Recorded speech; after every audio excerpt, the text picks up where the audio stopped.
Essa semana vai ser bastante importante porque teremos a famosa reunião do Fed, onde o mercado praticamente está em unanimidade esperando que o corte de juros finalmente continue e que isso traga um certo alívio para os juros, principalmente nas hipotecas americanas. Mas o que eu quero mostrar nesse capítulo é como que isso, na verdade, pode surtir o efeito contrário, onde o Fed corta os juros, mas na verdade os juros acabam subindo. Como é que funciona tudo isso? É sobre isso que eu quero falar no capítulo de hoje. Então, primeiramente, você tem uma situação nesse exato momento onde o polymarket, né, o mercado de apostas, já está quase que dando com uma certeza de que o corte vai ser de 0,25%, né, ou 25 basis points. E caiu um pouquinho o de 50%, né? Chegou um momento que, o de 50% não, de 0,5%, né? 50 basis points, que é o caso de algumas pessoas como o próprio Jeff Snyder, que diria que nós estamos, na verdade, diante de um atraso muito grande que o Fed já deveria estar cortando há muito tempo, porque nós estamos diante de uma situação onde os dados do desemprego americano, né, ou da falta de empregos, ou dos empregos fantasmas, né, eu fiz um capítulo sobre quase 1 milhão de empregos que, na verdade, nunca existiram, ou seja, o Fed está diante de dados atrasados e errôneos ao mesmo tempo. Então, cria uma confusão cada vez maior e tecnicamente você poderia cortar muito mais do que isso, né? Além da pressão política do Trump de cortar ali, se ele quisesse, ele cortaria 3% de uma vez só. Mas qual que é o objetivo de tudo isso?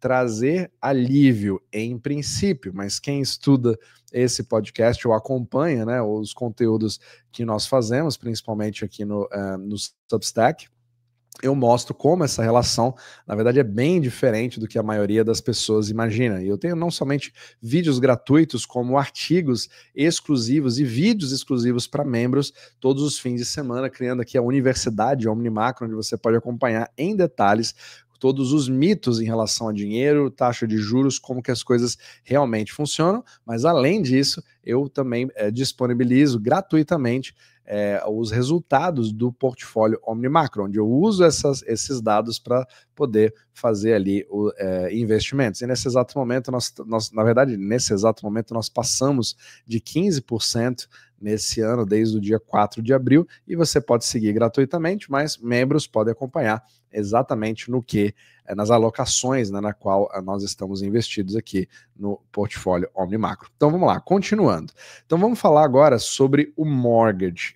O mortgage, que são as hipotecas americanas, ele é muito baseado no que acontece com os juros de 10 anos nos Estados Unidos, é meio que a referência. Só que vamos acompanhar o que vem acontecendo, né? Então nós tivemos toda a preocupação em relação aos mortgages, que são uma taxa fixa, para quem não sabe, né, de 30 anos, só os Estados Unidos tem esse tipo de configuração, a não ser que tenha alguma exceção, mas a maioria dos outros países tem ali juros variáveis ou ajustáveis ao longo do tempo, e nos Estados Unidos você consegue ter o privilégio, né, um dos privilégios exorbitantes dos Estados Unidos é você ter aí 30 anos fixos, e dependendo do juro que você trava, faz com que os americanos nem saiam das suas próprias casas, é por isso que o mercado congelou completamente. Você cria toda essa esperança de que, não, agora com o corte de juros do Fed vai trazer todo o resto da curva, e aí automaticamente a coisa vai melhorar. Mas dá uma olhada nesse gráfico, olha que interessante.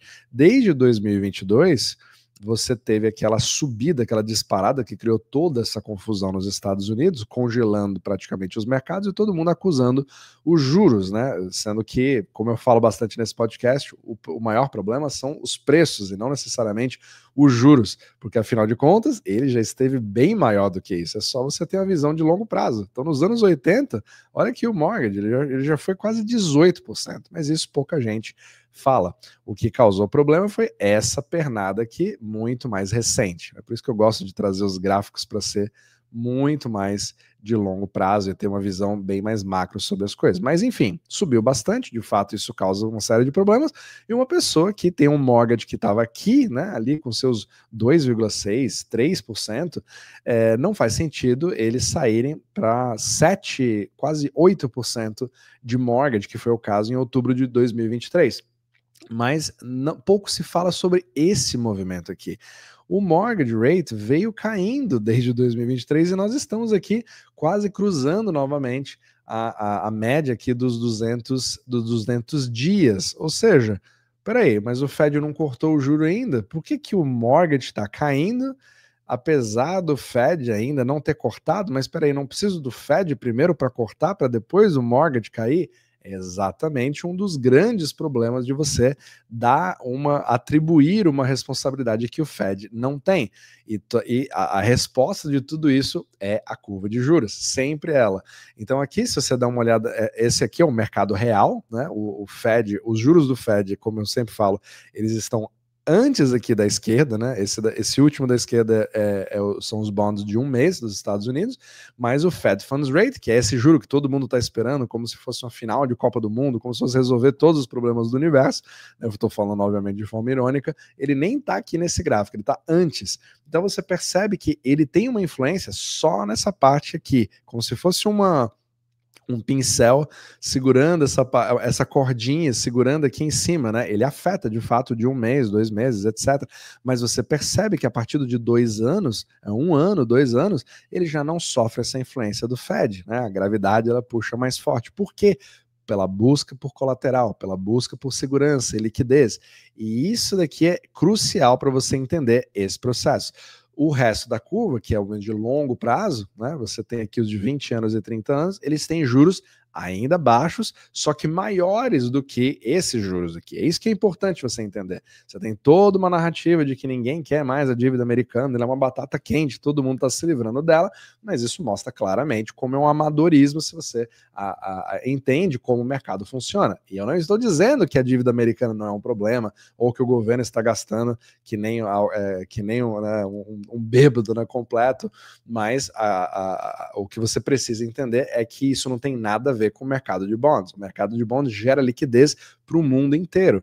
E agora, onde é que fica o mortgage nessa situação? Ele fica exatamente aqui no meio, que é o de 10 anos, mas isso também é considerado de longo prazo. Então ele é uma referência muito grande para os Estados Unidos, mas ele segue meio que essa tendência aqui de longo prazo. Agora, não significa que tudo isso está subindo porque se espera um crescimento dos Estados Unidos, uma inflação futura, ou medo das tarifas, da inflação que pode ser criada pelas tarifas, porque toda essa curva está vindo para baixo. Só que a parte curta da curva está vindo muito mais rápido para baixo do que a parte longa da curva. Então ela acelera mais do que a parte longa. Isso a gente chama de bull steepening.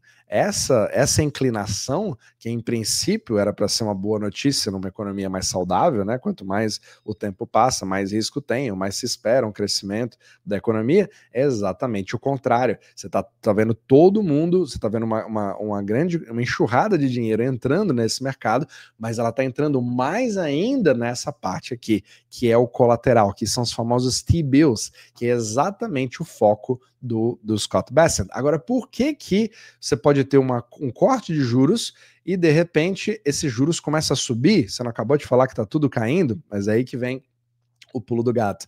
Nesse exato momento, ainda tem-se a dúvida sobre se o Fed vai de fato fazer isso ou não e qual que é a narrativa. E o mercado de bonds também, assim, já estamos dizendo há muito tempo que o Fed já deveria ter cortado essas taxas há muito tempo. Então o Fed, ele é uma entidade reativa e não proativa. Mas na hora que isso acabar sendo feito, você tem uma reação onde você tem aquele alívio para dizer assim, não, pior do que está agora não fica mais.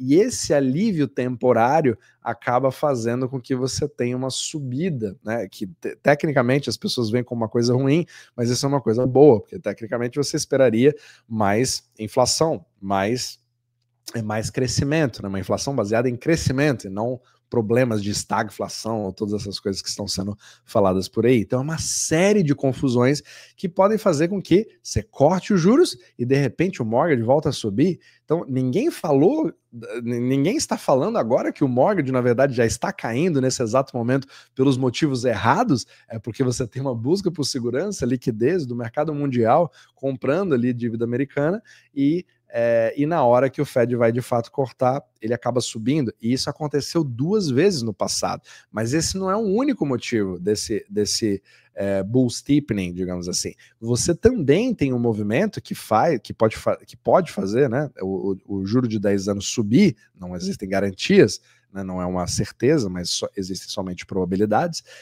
Você também tem uma migração dos juros de longo prazo para os de curto prazo, principalmente porque a estratégia do Scott Bessent, né, o secretário do Tesouro americano, é refinanciar a dívida americana, ao mesmo tempo provendo colateral para o sistema, principalmente os dólares fora dos Estados Unidos, que é o sistema euro-dólar. E para isso ele precisa dar onde a demanda está, que é exatamente isso aqui. Então, juros caindo, né, principalmente esse de 2 anos, você está vendo onde é literalmente a maior demanda. Esses são os bonds mais caros. Então, é exatamente essa é a próxima enxurrada de leilões que vão ser feitos pelos Estados Unidos, um foco muito maior em juros de curto prazo e títulos de curto prazo do que de longo prazo. E aí você começa a ver também uma migração dessa curva, aí mais sai um pouco de demanda para cá e começa a vir para cá. Mas não porque é uma batata quente que vai dar um calote na dívida, etc., mas porque você está literalmente tentando gerar liquidez, porque como você usa ele como colateral, é a forma que os bancos usam para poder gerar crédito, liquidez nos mercados, que é o que a gente chama de repo, né? Eu vendo o meu bond hoje para recomprá-lo amanhã por um juro. É assim que funciona todo o mercado de crédito mundial. 80% de todo o crédito gerado no mundo é feito exatamente com esse tipo de colateral. Mas, obviamente, se você acha um pouco complexo o que eu acabei de falar, isso eu explico, é para isso, né, que eu fiz justamente o Substack explicando em detalhes. Então eu tenho vídeos diários como esse que você está vendo hoje e também todos os artigos que tiram ali os vários mitos, né, explicando exatamente como as coisas funcionam e por que ele engana muito tudo que nós vemos por aí. E essa curva, ela realmente explica muito mais coisa, e você vê aqui movimentos como esse que praticamente a mídia literalmente não fala sobre esse assunto, mas o mortgage já está caindo, só que você precisa atribuir o poder ao Fed de que ele que vai resolver todas as coisas com aquela varinha mágica, e agora nós temos todos os dados necessários diante de uma degradação do mercado de trabalho americano, etc., com a grande revisão dos dados que foram feitos, etc., agora nós temos a confiança de poder começar a voltar a fazer os cortes. Talvez uma das previsões que eu faria caso o Jerome Powell resolva, né, fazer ali o corte de 0,25%. Então vamos ver a cena dos próximos capítulos. Mais interessante ainda seria se ele não cortasse, né? Ou imagine ele subir juros, né? Então seria realmente muito interessante ver tudo o que vai acontecer, mas estão quase praticamente certos de que 0,25, não eu, mas a probabilidade dos mercados nesse exato momento de que pelo menos um corte de 0,25 vai acontecer. Só que aí, quando todo mundo acaba ficando surpreso, caso os juros acabem subindo do que caindo, aí fica todo mundo tentando entender o que aconteceu e o mercado foi pego de surpresa. Mas, como sempre, vamos ver como as coisas vão se desenrolando e não existem certezas, mas somente probabilidades. Então, vamos lá, a gente se vê no próximo capítulo. Um abraço.